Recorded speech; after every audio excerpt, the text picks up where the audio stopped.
Poor old day for a funeral. Yeah, he says it every time, without fail. And I'll never know if it's just a conversation starter or some backwards way of making a client feel better. Because, he does that a lot too. And really, he's a very intelligent guy. That's why I look up to him. Ever since I had him for leaving certain maths grinds, he has been endowing me with these little nuggets of wisdom. Now, I was a jumped up prick at first, so unfortunately most of them went in one ear and out the other. But a few did stick out to me. There's no point getting older if you don't get wiser. Or if you're opening a funeral home, make sure you pick a small location with a big client base. And probably the most important one, if you act like you know what you're doing, you look like it too. Well, that's exactly what we did. And we set out and we got the nicest cheap suits we could afford. We stood tall with our heads held high and were only ever as nice and polite as seemed appropriate.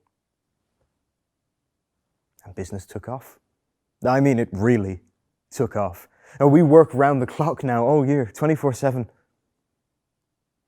We've only grown closer. Until tonight, that is. But tonight we're celebrating 5 years in business together. And we're down in the Maple Leaf, just the two of us. We said we go for one, and one turns into three turns into 8 or 9. Anyway, long story short, we get too loud, Burner gets grumpy, kicks us out. So now we're standing on the street in the cold. And I'm ready to call it a night, throw in the towel, hit the hay. No, he says, don't worry. And he opens his blazer and shows me his hip flask.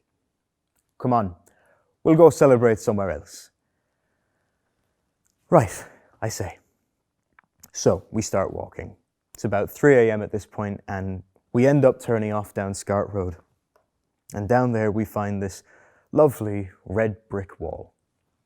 So we hop up, we kick back and crack open the most perfect whiskey I've ever had in my life. After about 3 swigs, I turn to him to ask him what it was called, and the next thing I know, he's on top of me, forcing his lips into mine. Well, at this point, I'm wondering how long he's felt this way about me. If I'd led him on or misdirected him.